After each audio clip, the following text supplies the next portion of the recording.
Welcome to another episode of Prairie Hearts. I'm Abigail Turner. And I'm Ashley Branson, and today we're going kickboxing! Yes, and Ashley gets a little fired up. What can I say? I'm a natural. But first, we're headed to Minnedosa, where we're going to meet a man who makes a living cooking for the community.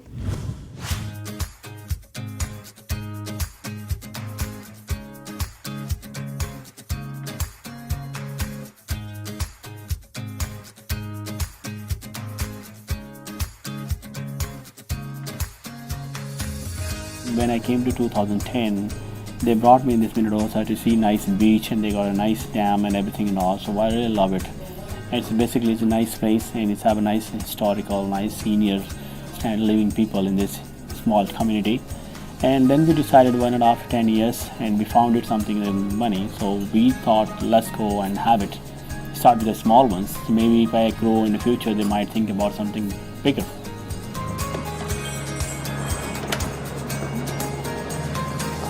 I love to interact with the people, different nationality people, different customers. I love to talk to them always, love to know what they like, what their needs. So according to that, I keep changing my menus always every 6 months. That's where what the new things come in the market. People always like to try something different. We are living in 21st century, so we're always seeing something different. That's the reason why I love to talk with my customers and sit with them, talk to them, and get something different ideas.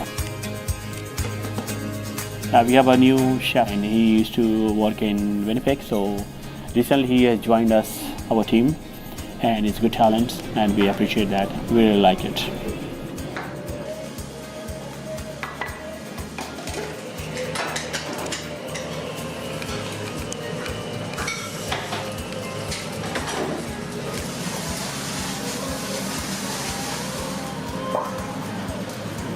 You want one or two gravies?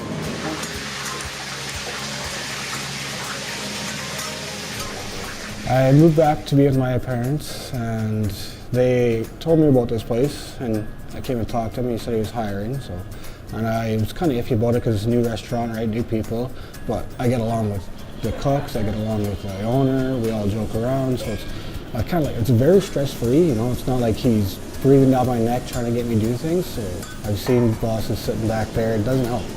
He's there, he's up front, he's helping out, it's easier. It makes, like I said, it makes it easier for me to be here because it's not stressful. I enjoy working it here, and I found it because my parents come here for food all the time. They said, they do homemade burgers, and it's a good feeling. And that's one of the reasons why I still do it. Well, we have a seniors in town. If you go to other restaurants, you will not find any senior menus. But we created senior menus in our restaurant. That's why we decided to create something different, which is the homemade cookings. We get mostly all the product, we get it from the company which is recognized by the government, and we always follow all the things according to the health standard because we deal with people's life.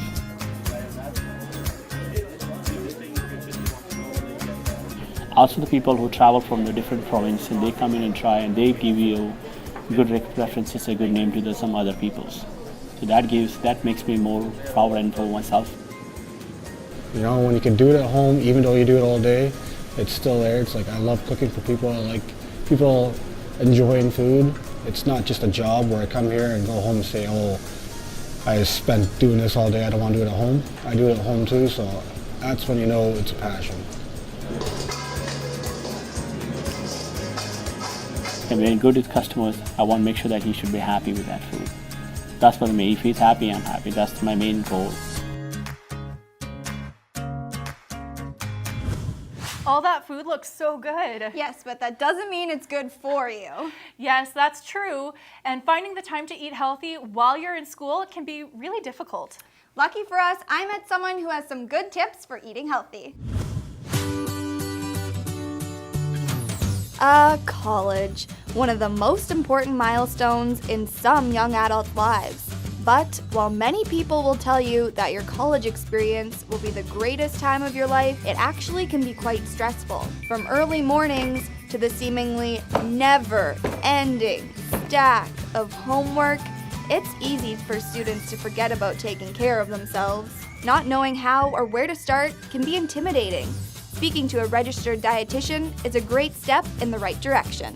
Going to university or college is one of those life transitions. Students really need to think about making healthier food choices. If you're relying on a lot of processed convenience foods, you're missing out on a couple of other really important food groups. Getting all 4 food groups in your meal all the time is harder than it sounds, especially for students if they're not packing their lunches every day. The cafeteria might sound like a place you'd want to avoid if you're sticking to a healthy diet, but learning to pick the healthy options and skip the burger and fries can make a trip to the caf a breeze. Salad bars, vegetarian options, and fresh fruits and vegetables are all options for a healthy cafeteria lunch. The only problem, this can be hard on a student's wallet. Thankfully, there are simple steps students can take to save money. Planning ahead, even just a little bit, a day or two ahead, so that you've got something in mind when your schedule's getting really busy. And then when you've got a couple meals that are planned out, making a grocery list so that when you get to the grocery store and you're again short on time, you're checking your list and you know what you're buying. It also saves money. But what about stress eating?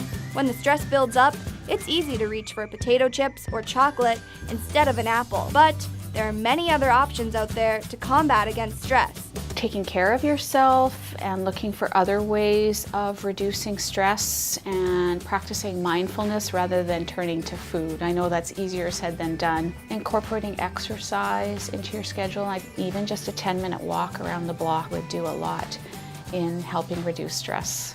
When it comes to making healthier choices, remember, plan ahead to stay on budget.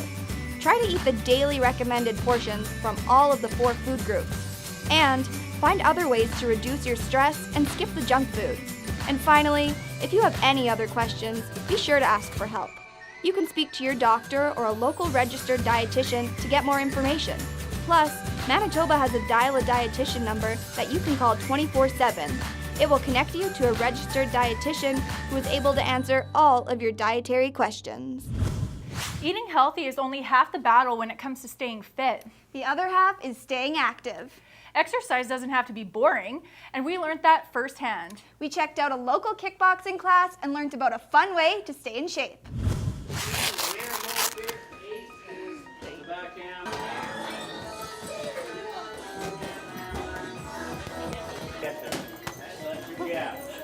This is heavy. What, elbow knee? Back leg, kick to the knee. I could do that. All right.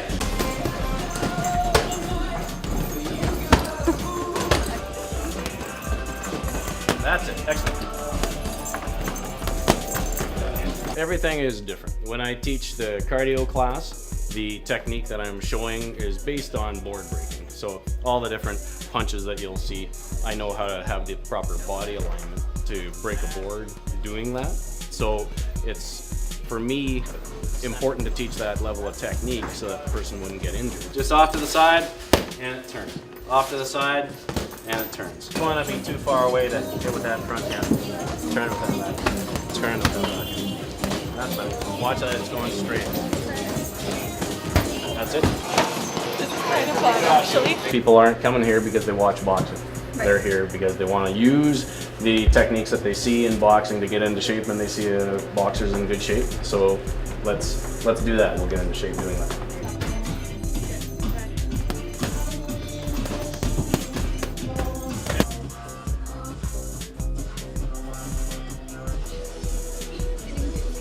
Rib, or right into the abdominals as I do it. Other hand stays up. Water break. I noticed at the end of the classes you have a belt. How do you determine who gets the belt? Okay, so the belt started as a way just to have something so that people saw that they were working for. So every class I'm watching, if I gave it to the hardest worker every class, then it would only go to a select few people, maybe the most athletic. But people come in and they get nicknames. So you see on the bags, there's Bam Bam, Ripper, Cupcake. We have Bear. There's all sorts of nicknames. So sometimes it's just because they got a nickname that night. They got their boxing nickname. Or they did something that was hard for them. They didn't want to come to class. You better have a nice butt after that. How did we do? Awesome. Yeah. It was really nice to see the technique change from the first day to the second day. Second day, you're more relaxed, your shoulders aren't in your ears, and as you're throwing your punches, you have a better awareness of the bag. As you're figuring out jabs and crosses, turning your body. So everything, people pick things up pretty fast. We hopefully have a calm and encouraging environment. So I think hopefully you felt that and you felt comfortable on the bag. That was awesome. Great experience. Yeah! Man, was I ever stiff after that. Well, producer of the piece, Danielle Langlois, joins me. Danielle, it looks like Glenn's been doing this for years. Yeah, he's been doing it for 25 years, and he's pretty passionate about kicking people into shape. That's right. Well, back to you, Ashley. That's all for this episode of Prairie Hearts. For a behind-the-scenes look at the making of this episode and other episodes, follow us on Instagram and Twitter at Prairie Hearts, and we'll catch you later.